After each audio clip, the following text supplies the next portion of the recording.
Bonjour et bienvenue dans les coulisses de la littérature, le podcast pour tous les aficionados de l'encre et de la plume. Je m'appelle Anna et je suis autrice, éditrice et passionnée de lecture depuis toujours. Dans ce podcast, je vous partage des anecdotes littéraires pour redécouvrir les chefs-d'œuvre de la littérature et leurs auteurs sous un nouvel angle, mais aussi une mise en perspective de certaines problématiques actuelles de la littérature. Alors, prêt à entrer dans la secte des adorateurs de mots avec moi ?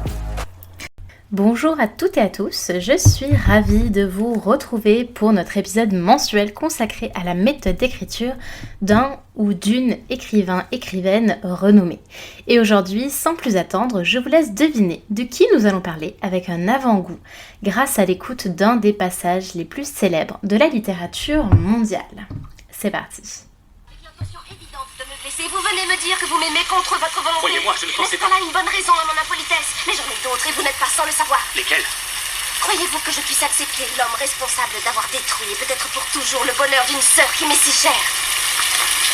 Oseriez-vous nier, monsieur Darcy, que vous avez séparé deux jeunes personnes qui s'aimaient en exposant votre ami à la critique des autres pour son caprice et ma sœur Jane à leur dérision pour avoir perdu toute espérance, puis en leur infligeant à tous deux le chagrin le plus vif? Je ne nie rien. Quelle raison aviez-vous? J'ai cru votre sœur indifférente à mon ami. Indifférente? Je les ai observés et j'ai vu chez lui un sentiment bien plus sincère. C'est de la timidité chez Jane. Bingley aussi est modeste, mais il ne voyait pas chez elle de réel Vous attachement. l'avez influencée. C'est un service que je lui ai rendu. Ma sœur manifeste autant de réserve avec moi.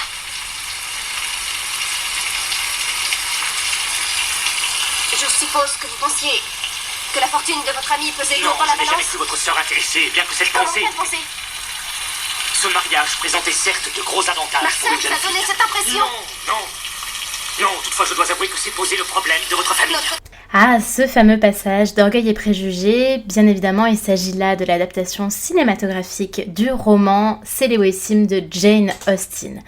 Je vous avoue que j'ai dû lire ce roman environ 4 ou 5 fois, pas à chaque fois pour les mêmes raisons, plutôt pour le côté sentimental lorsque j'étais plus jeune.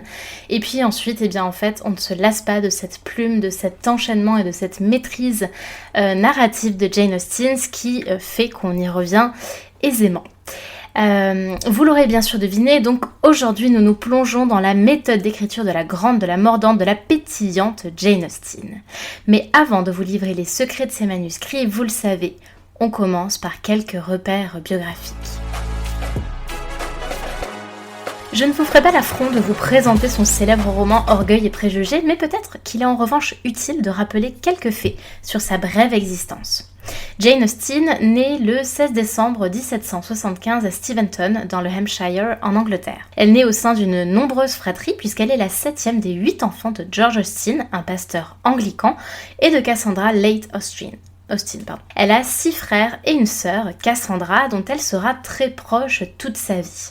La famille Austen appartenait à la petite noblesse campagnarde que l'on appelait jadis la gentry, qui est une classe sociale à mi-chemin entre la bourgeoisie et l'aristocratie. Pour l'expliquer simplement, car nous n'avons pas connu d'équivalent en français, il s'agit d'une classe de rentiers, donc qui ne travaillaient pas, contrairement aux bourgeois, mais dont les revenus étaient bien plus modestes que ceux de l'aristocratie anglaise, et c'est pourquoi on avait du coup créé ce terme spécifique.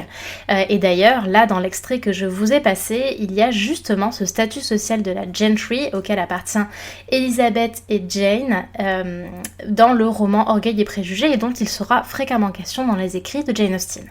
Pour revenir à nos moutons, Jane passe une grande partie de sa vie dans le Hampshire, entourée de sa famille. Elle connaît un grand luxe dans cette famille nombreuse, malgré les revenus modestes, puisque leur péché mignon, c'était la lecture. Et pourquoi je dis un péché mignon? C'est parce qu'à l'époque, bien évidemment, le papier, et donc, a fortiori les livres, étaient bien plus onéreux que maintenant. Malgré leurs revenus relativement modestes, la famille s'entoure d'une bibliothèque conséquente et l'alimente régulièrement. Et d'ailleurs, le père lui autorise un accès illimité à tous les livres, ce qui lui permet de développer un intérêt précoce pour la littérature et l'écriture, vous allez le voir. Cette bibliothèque familiale était tout de même constituée de plus de 500 ouvrages, ce qui est quand même assez conséquent pour l'époque et reste conséquent à l'heure actuelle pour toute personne qui s'intéresse un petit peu à la lecture. Elle reçoit une éducation principalement à domicile dans l'écrin familial qui est suffisamment libéral en ce sens où toutes les idées sont débattues et admises et où chaque enfant peut aller un petit peu vers son penchant naturel sans que les parents ne le contraignent à suivre une autre voie. Les lecteurs fervents de Jane Austen pourront ici encore y retrouver une connivence assez frappante avec l'éducation d'Elizabeth et de Jane, toujours dans Orgueil et Préjugés, tout comme de la figure paternelle où on se souvient très bien, du père d'Elizabeth et Jane et des autres sœurs qui se réfugie toujours à son aise dans sa bibliothèque et qui laisse un petit peu les sœurs vaquer à leur passion, que ce soit pour la lecture, le tricot, la musique ou encore le dessin, sans vraiment les entraver dans leur passion. Jane, pour sa part, est encouragée par sa famille et commence à écrire des histoires dès son plus jeune âge. Ses premiers travaux comprennent des parodies et des récits humoristiques des romans sentimentaux qui paraissent à l'époque et qui sont souvent écrits pour le divertissement de sa famille. On a ainsi la trace de manuscrits qu'elle a écrits alors qu'elle n'avait que 12 ans et qu'elle a écrit tellement proprement que vous allez le voir comme je voulais, vous allez l'entendre comme je vais vous l'expliquer juste après, mais en fait elle les mettait véritablement en page et le recopiait comme un vrai livre qu'elle destinait ensuite à diffusion à échelle familiale. Cependant, ce n'est qu'à l'âge adulte qu'elle a sérieusement envisagé de devenir écrivaine. En 1801, la famille Austen déménage à Bath, une ville à la mode à l'époque où Jane commence à fréquenter les cercles littéraires et sociaux. Toutefois, la mort de son père en 1805 entraîne de graves difficultés financières pour la famille, les contraignant à se déplacer souvent. En 1809, il s'installe finalement à Chawton, dans le Hampshire, à nouveau dans une maison offerte par l'un des frères de Jane, Edward. Et d'ailleurs, c'est grâce aux frères de Jane que Jane et sa mère ont pu continuer à subsister, tout autant que Cassandra, dans la mesure où les deux sœurs resteront célibataires et ne trouveront pas d'époux, notamment en raison de la dot trop modeste pour sa classe sociale, et on en revient ici à la problématique spécifique de la gentry. C'est à Chawton que Jane Austen a écrit la majeure partie de son œuvre littéraire. Elle commence à travailler sur ses premiers romans, notamment Raison et Sentiment et Orgueil et Préjugés, qui resteront les deux les plus célèbres. Cependant, sa carrière d'écrivaine est loin d'être facile. Elle rencontre beaucoup de défis pour faire publier ses œuvres, comme beaucoup de femmes d'autrices, et elle a souvent publié anonymement, d'abord sous le pseudonyme, finalement assez anonyme en tant que tel, puisque c'était simplement signé A Lady, une dame. En 1811, donc, son premier roman, Raison et Sentiment, est publié avec succès. Le plus fameux, Orgueil et Préjugés, le suit de près puisqu'il est publié pour sa part en 1813 et devient l'un des romans les plus célèbres de la littérature mondiale. Au cours des années suivantes, elle continue à écrire et à publier d'autres romans, dont Emma en 1815, Mansfield Park en 1814 et Persuasion en 1817.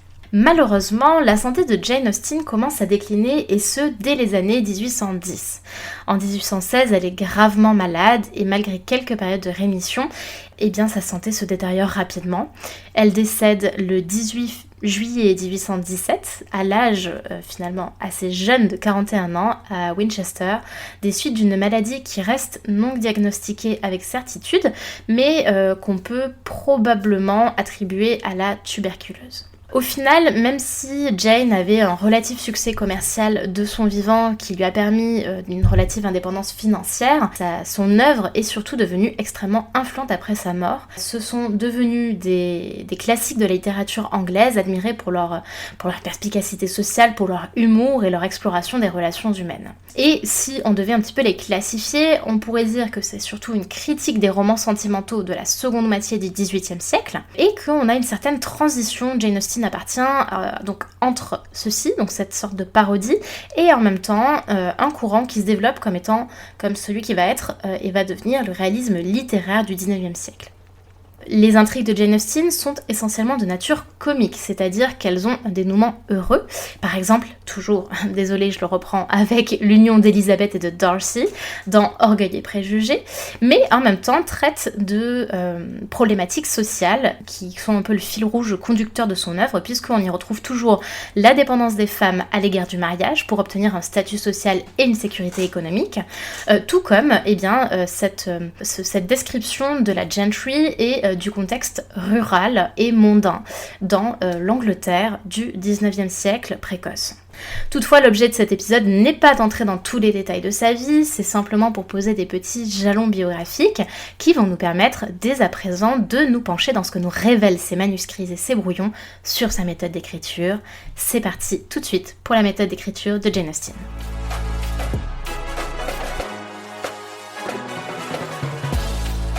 Le moins qu'on puisse dire, c'est que Jane Austen, dès ses débuts, donc dès son adolescence, je vous ai parlé de l'âge de 12 ans, c'est quand même vraiment très jeune, elle était très soignée et méthodique, un peu un genre d'Hermione Granger adolescente. Adolescente, alors qu'elle écrit pour sa sœur et ses frères, en fait plus ou moins toute la famille, elle achète des carnets de notes, ou plus probablement son père les lui procure, enfin bref, et eh bien elle commence à les utiliser pour son écriture.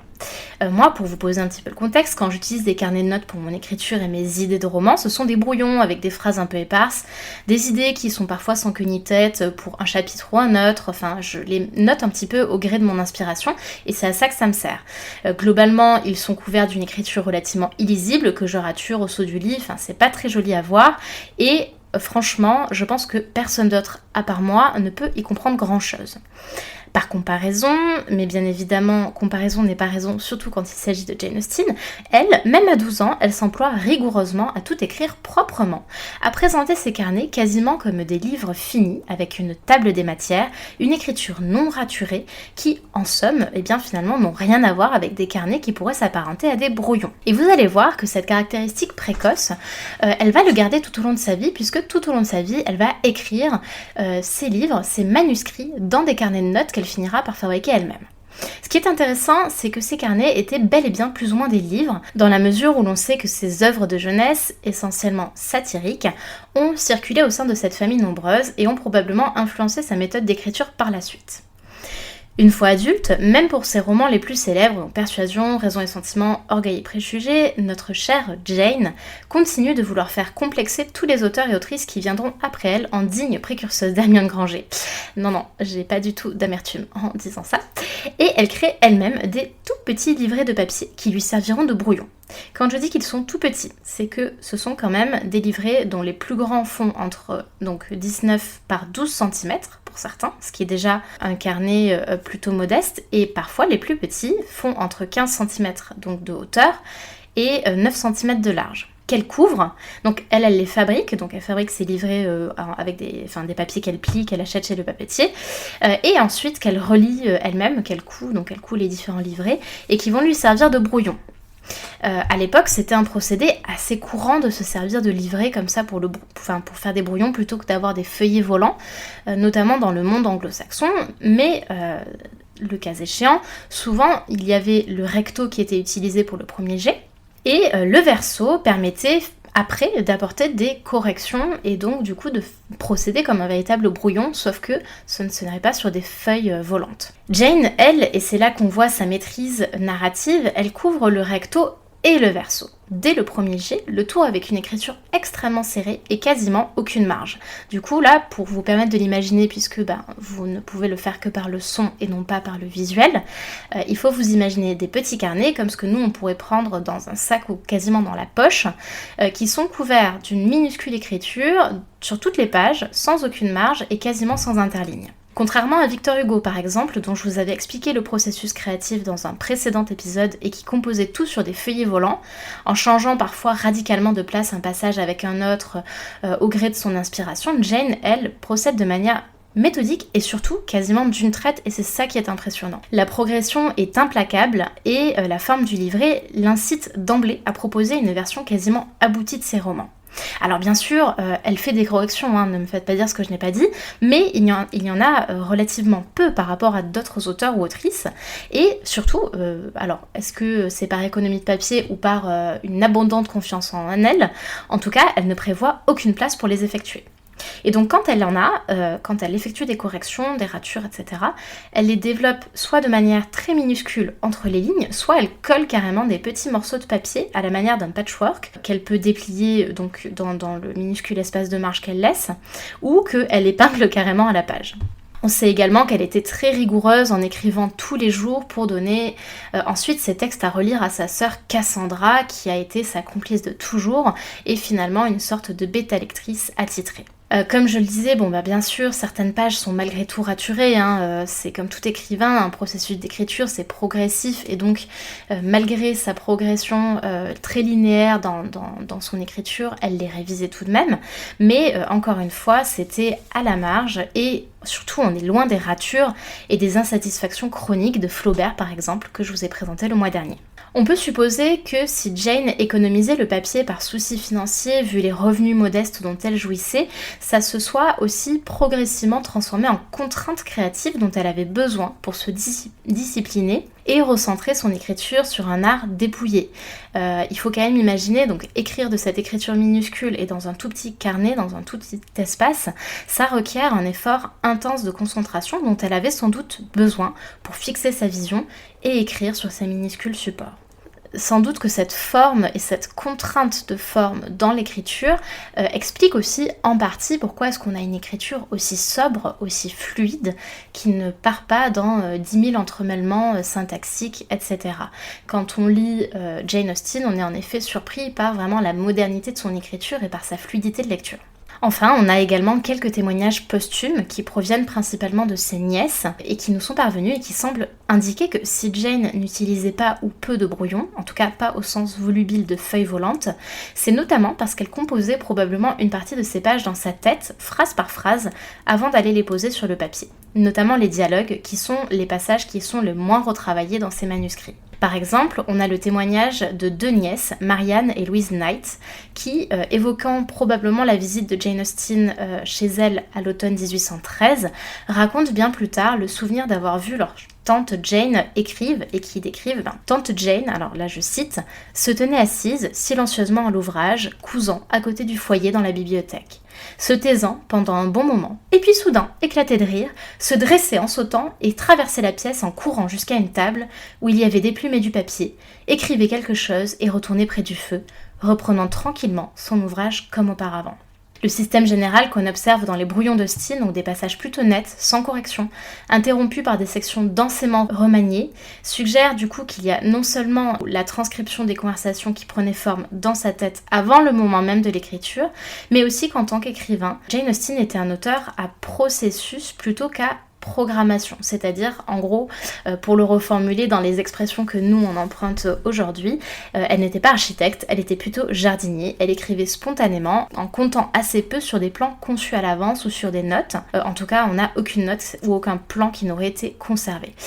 Contrairement à Zola par exemple, dont on a retrouvé énormément de notes préparatoires, ou à Balzac également qui faisait des véritables maquettes de ses romans. Donc on a une écriture qui évolue de manière fragmentaire et qui prenne de l'ampleur spontanément, de fil en aiguille, au lieu d'avoir d'emblée une vision d'ensemble du plan du roman et du processus narratif qu'elle compte développer. Malheureusement, on n'a aucun des manuscrits de ces romans majeurs qui ne nous est parvenu, et un certain nombre de lettres qu'elle échangeait avec sa sœur Cassandra ont été brûlées par cette dernière, ce qui fait que, en la matière, au niveau de son processus créatif, on en est réduit à se fier à quelques bribes d'informations, donc comme je le disais, qui proviennent de ses neveux et nièces, mais également de manuscrits qu'on a, mais pour des œuvres plutôt mineures qui sont moins connues de Jane Austen.